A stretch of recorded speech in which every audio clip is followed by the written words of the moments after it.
What's going on, guys? It's your boy Motomain Dan, and today we're talking about Axon TD.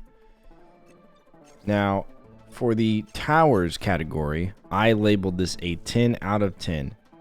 This game has a great selection of towers to choose from.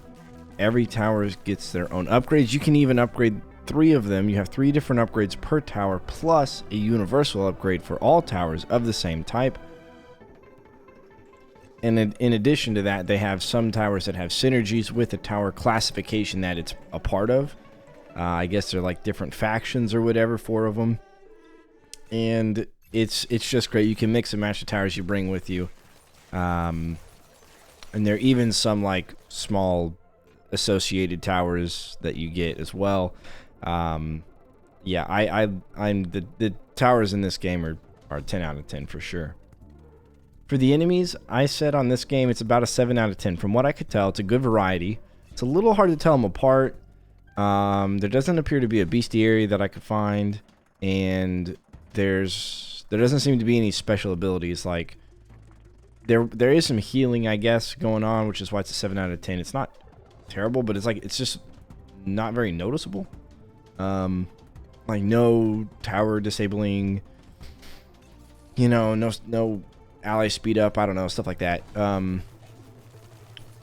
yeah, it was not the easiest thing to tell them apart. So enemies, 7 out of 10.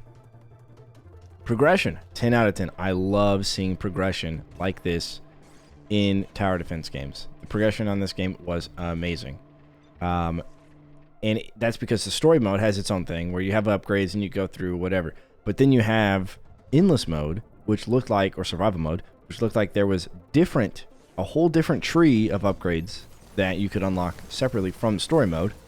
And then you could also do the challenge mode with like other upgrades, and you could pick them almost like a roguelite as you play. So yeah, I mean, there's so much progression in the game, especially the story mode is somewhat linear. There's a couple of split paths you can take, but you pick them for upgrades for your tree to make the game a little easier, so you could skip them, but you don't have to, and if you don't, you get benefited by not doing that. So progression, 10 out of 10. That's exactly how you should implement progression in a tower defense game, just like that. For the special enemies, there were bosses that I had, but they didn't seem like, other than just being really tanky or having health bars, and they were unique in the way that towers affected them, because some towers do more damage on things that are lower health, right? So if a boss has several different health pools, it will be more beneficial to have it during the low part of the health, and then once it goes back to full health, it won't be as beneficial to have that tower. So there are bosses that work with that, or there are bosses that are multiple bosses, so that way towers that do AoE damage are better versus single target damage, blah, blah, blah. But it didn't seem like they were that impactful in the game. And there didn't seem to be any really special enemies. I don't know what the bosses even did, and I think those were the only special enemies that were in the game, so I gave that a 4 out of 10. For the resource, I gave it an 8 out of 10. There are 2 different kinds of resources. One's for upgrading and one's for building towers. The one for building towers you get from killing enemies, as well as from some of the buildings that you can put your towers next to activate them. You can also build buildings. Or no, I'm sorry, the ones you activate are for the upgrades, but you can also build buildings to generate more income, similar to like a bank or something. But that seems to be it. There's no money enemy. There's no way to change any money value. You can sell towers, but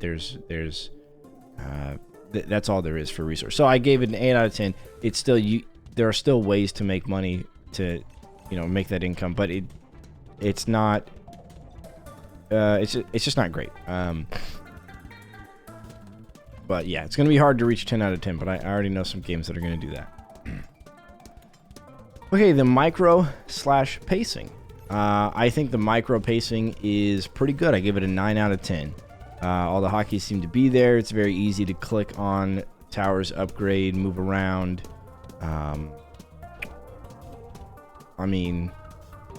Yeah, and then the game itself is slow enough. You can put it on 1-time speed. I just felt like I had enough time to react to things, to think about things.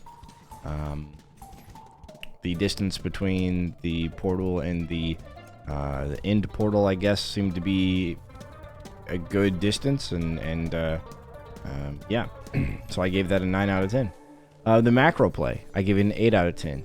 You have no in-wave pause feature to like pause and then build while you're paused, but there is a pause between breaks, and you have active abilities to activate, special abilities to activate, and you can do that.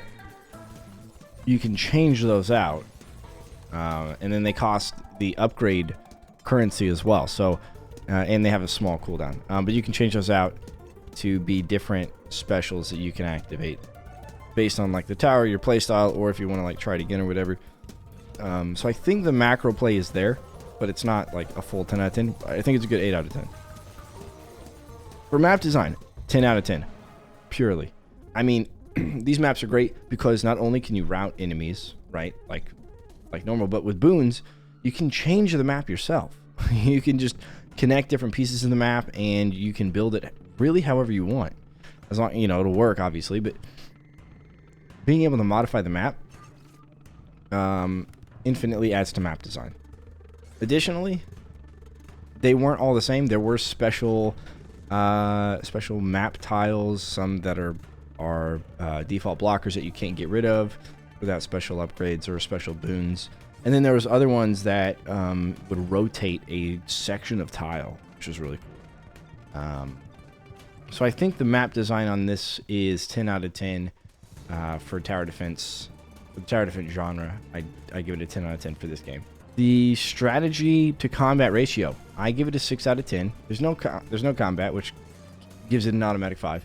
But the strategy part, you know, there was no mention of what enemies were coming out, as far as I could tell. You do get to see the enemy routes, and you get to see your tower effects, and the special upgrades for towers are synergetic to add to the strategy. So do I build more of one tower, or do I build multiple of different towers based upon the upgrades that I get for the towers, that kind of thing. So there's a good amount of strategy that goes into it, but there's not as much information about everything to give it any higher than a 6 out of 10. The replayability, 10 out of 10, 100%. This is one of the best replayability games I have seen. Obviously the progression matters, like we talked about earlier, but there seems to be map makers. There's community tabs, so you can get maps from the Steam Workshop. There's endless, there's challenge modes.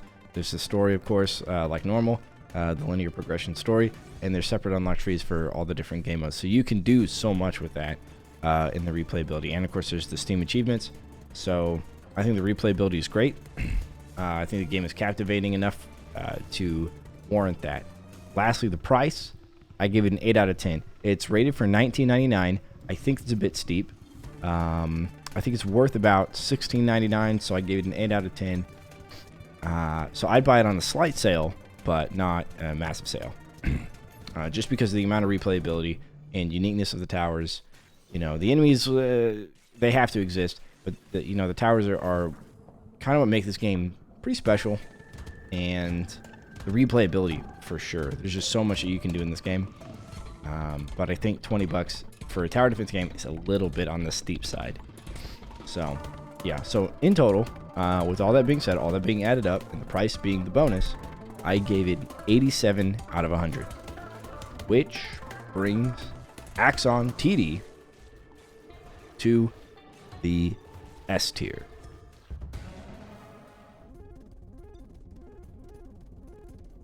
All right, guys, let me know what you think in the comments below about Axon TD. Let me know if you played it, if you love it, if you hate it, why not. I'd love to hear. And that being said, as always, don't forget to leave a like, comment, subscribe, and I will catch you on the flip side. Deuces.